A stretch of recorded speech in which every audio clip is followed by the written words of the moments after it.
Welcome back to the podcast. Today's episode 2. I'm going to be covering the topic of how to handle bad days without falling off. Today, I've actually kind of gone a little all out. I have 3 cams set up and a light, so I hope you guys enjoy. It's exciting. If I'm looking a bit sweaty, I probably am because I was setting everything up. But without further ado, let's hop into this episode. So I have my pointed notes here. So today hopefully won't be as scattered. As you guys know, I will be getting better. I am excited for that. Still got my mic spatula. I know is a fan favorite. So let's hop into it. How to handle bad days without falling off. This goes back to one of the things that's kind of near and dear to my heart, which is going all in or nothing. So in my life, I've gone all in multiple times and it's paid off. That's how I got the chance to tour with Ice Cube. That's how I got in the best physical shape of my life before. But with that, once you go all in on something, there's always a consequence. There's always something that suffers. And for me, when I went all in on my career in videography, my health suffered, as you guys know. And as my health suffered, my career flourished. Now I'm at the point where I'm trying to make health my priority again because I went all in beforehand. So now I'm taking this approach of what's the floor? What's the bare minimum approach I can do today to move the needle for me? And I've started to adopt that mentality. So right now, my bare minimum approach, as I talked about it a bit in the last episode, is I am doing 3 workouts a week, full body split, walking 10,000 steps a day. And if it's a really busy day, I'll get 8,000. Like that's my absolute bare minimum. But most days I'm getting 10,000 or more. And I'm also just eating 80% clean. I cook at home a lot and it's been really good. I make really good stuff. I make high protein pizzas. I make low calorie garlic sauce. And that just goes with everything. So that's the approach that I've been taking. So when it comes to handling bad days, having a floor approach, one sec, I just need a sip of water. Having a floor approach is way better because it's these bare minimums that you have for yourself that you can stick to, where if you don't have that, some days are going to be amazing, some days aren't. And the days that aren't, you're going to feel like you're falling off, you're going to feel like you're behind. But the truth is, that is part of the process, which actually leads me to one of my other points, which is bad days are part of the process. You're going to have a bad day. You're going to wake up, and whether it was because you're running late to work or something spilt in the morning and it set you behind, you're going to have a bad day. But how do you adjust from that? How can you snap out of it? Because the faster you can snap out of that suffering negative mindset, the better your day will be. And now in terms of bad day, that I'm kind of taking this approach of if you're in a bad mood and snapping out of that. But the reality is, it's not just the whole bad mood thing. Sometimes you're going to wake up and it's like, I'd rather just stay in bed. I get it. I have those days. It's not like I'm go, go, go. I'm in the process of figuring out a system for myself that I can achieve the bare minimum that I want for myself that day that's going to move the needle for me.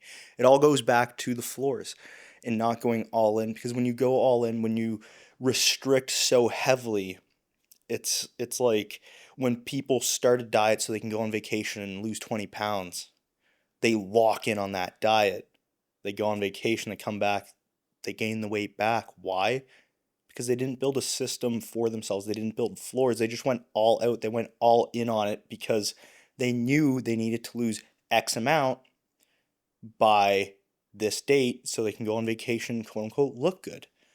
So what's your life setup look like when you're doing this bare minimum approach that moves the needle for you? It all comes back to it's a lifestyle. When you're handling the bad days without falling off, it's pretty much just sticking to your base, sticking to your foundation that you've built yourself on. I've had days where it's like 8, 9 o'clock at night. I'm sitting on the couch, the TV's playing, and I'm like, oh man, like I'm only at 6,000 steps. I really don't want to go out there, but I have to. And I have to because it's a promise to myself. At the end of the day, progress doesn't care about your feelings, it doesn't care how you feel. You still have to be willing to go out there and put in the work, however that looks like.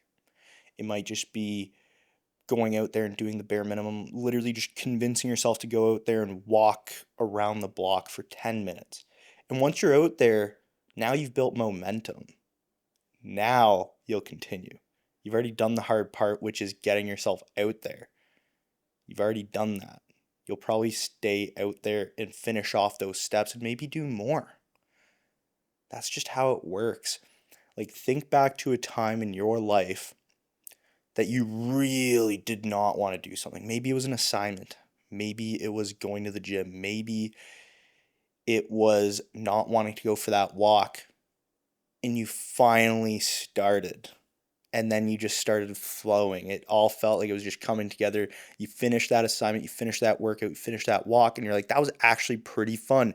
It's because you got over that barrier of friction. That's all that happened. That friction lasts anywhere from 5 seconds to like 5 or 10 minutes. If you can get over that hump, you'll finally just fall into flow state and you'll hammer out that assignment. You'll hammer out that piece of schoolwork. You'll hammer out that workout and it'll feel like it was fun.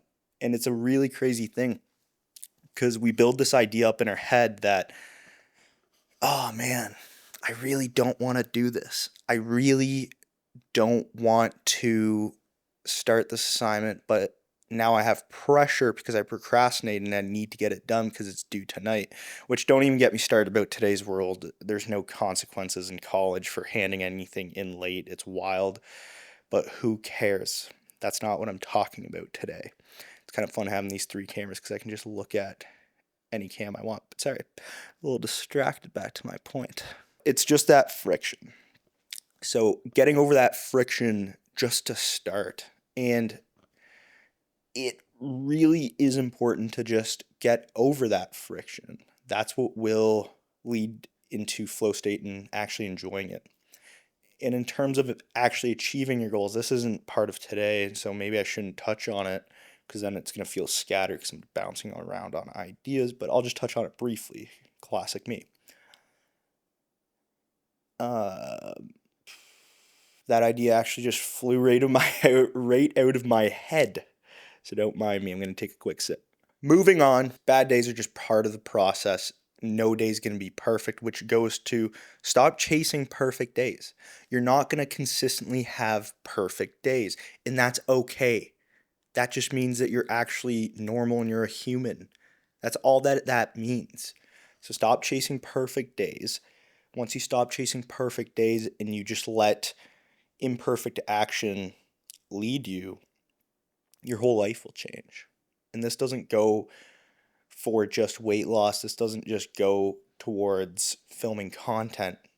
It goes for everything. If you want to start that business, stop trying to get it perfect. Along the way, you can perfect things. Along the way, you can improve things. But it doesn't need to be perfect right away.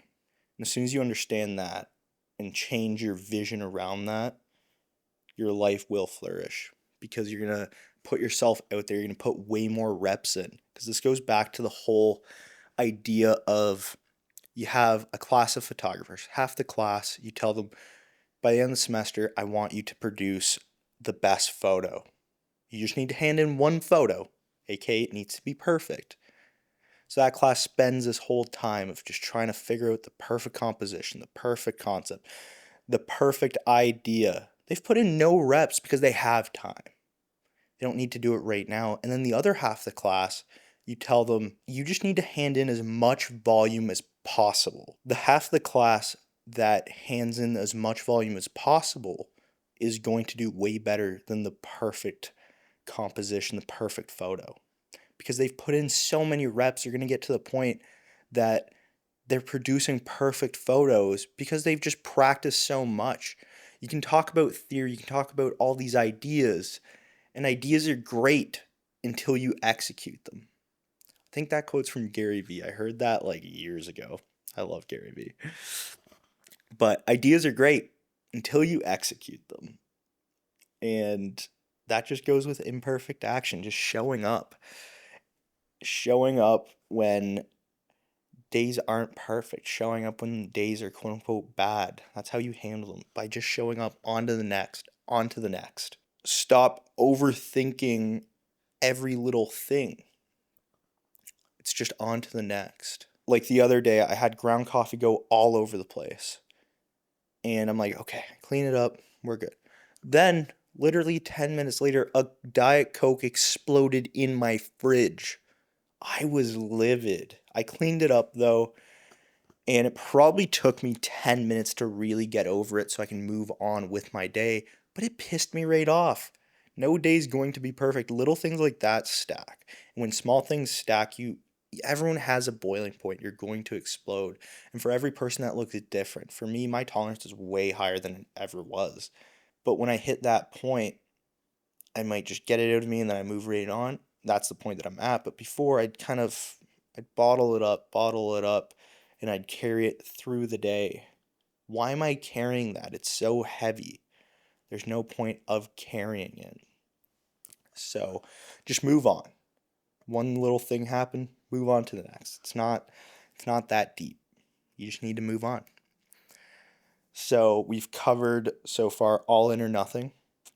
Bad days are part of the process, and stop chasing perfect days. Now, on to my other point, which is do something instead of nothing. So I already gave the example of the one night I was sitting here and it was like 8 or 9 o'clock. I was at 6,000 steps and I didn't want to go out there. But once I got out there, I did something instead of nothing, and me creating momentum for myself was so important. And I ended up finishing off my steps. I went out there thinking, okay, I'm going to go out there just around the block 10 minutes. And it turned into me finishing off my steps. I think I actually ended up getting like 12,000 steps that day because I was already out there. I did the hard thing, fighting the friction to just get out there. I did the first step, which was getting my shoes on. And it was actually winter at the time, or it was cold out. I don't know if it was actually technically winter. It might have been spring technically. But put my coat on, put my shoes on, went out there. Did I really want to? No. But that's part of the process. You're going to have days that you're feeling it. You're going to have days that you don't. You still need to show up for yourself because you need to build standards high enough for yourself that you follow through. That's what it's about. So that's do something instead of nothing. And then momentum is everything, which I've already kind of touched on briefly, but momentum is everything. Sir Isaac Newton himself, the first law of motion is an object in motion will stay in motion unless acted upon an external force. And it's so true. But for yourself, what are the things that are slowing you down? That could look like drinking the night before or a bad night of sleep. It could look like traffic. It could look like the Coke exploding in your fridge. What is the friction that's getting in your way? What's stopping that momentum? Because listen, I forget where I heard this from, but if you miss one day, that's a mistake. If you miss 2 days, that's a start of a new habit. That third day of trying to get back out there for a walk, there's a bit of friction that goes along with it. There's a bit of friction with going to the gym. There's friction involved because you've missed 2 days in a row. Now, if you miss that third day, it's even harder and it stacks, it compounds. So create momentum for yourself and keep that momentum. Momentum is so important. Everyone wants to talk about discipline and motivation. Like, honestly, if you have momentum for yourself, everything's going to be flowing. That's where you're going to see results because it feels easy. You're in flow state. You have momentum on your side. You're in motion. That object ain't stopping. Things might pop up along the road, but as long as you make sure that object doesn't stop, by object I mean you and me, you'll be on your way to flowing. You'll feel good. Everything's going to be great. Seriously. Keep momentum on your side. That can look like just doing something. This all ties together, right? Do something instead of nothing. That keeps momentum for you. You have a bad day or a bad part in your day, just keep going. That keeps momentum on your side. That doesn't slow you down, doesn't stop you. And going all in or nothing, once again, having those bare minimums for yourself every single day, every single week, keeps the momentum on your side. So momentum's key. Momentum is key. Remember that. Now, moving on to momentum's everything. I think you guys got a good idea of that. Friction, we already talked about friction. So, just to give a bit of a recap, I think I've pretty well said everything that I have to say. Just to kind of review, we went over all in or nothing, set floors for yourself, stop going all in because you will burn out, you will crash, because if that date isn't perfect, if you're not going all in on it that one day, you're going to feel discouraged and it's like, well, why even try? And then you stop. Then we moved on to bad days are part of the process, and they are. You're going to have bad days, you're going to have hiccups along the way, you're going to have a bumpy road sometimes. But how do you adjust? Then we talked about stop chasing perfect days. Pretty self-explanatory. No day's going to be perfect. No one's perfect. Stop chasing perfection. And then we talked about do something instead of nothing. Once again, this goes back to momentum. It talks about doesn't need to be perfect. You just need to take imperfect action. You need to just go out there and do the thing. How are you going to show up for yourself to keep momentum? How are you going to show up for yourself to keep momentum? What are you going to do when friction shows up? How are you going to get over that? Anyways, I hope all of that made sense. I hope today was a better episode than the first. This is the second episode, so thank you so much for tuning in. I hope you enjoyed. I love all of you. Whoever's showing up, thank you. Please DM me if you have any feedback. I want to hear feedback because that's how I improve, right? That's how you get better, by putting in the reps, watching film. Luckily for me, I am the one editing this, so I'll be listening back to it, and I'll probably listen to it on my walks. Might as well, right? Might as well. But back to the main cam. Thank you. Seriously. Thank you. Thank you for watching this. Thank you for tuning into episode 2 on how to handle bad days without falling off. Peace.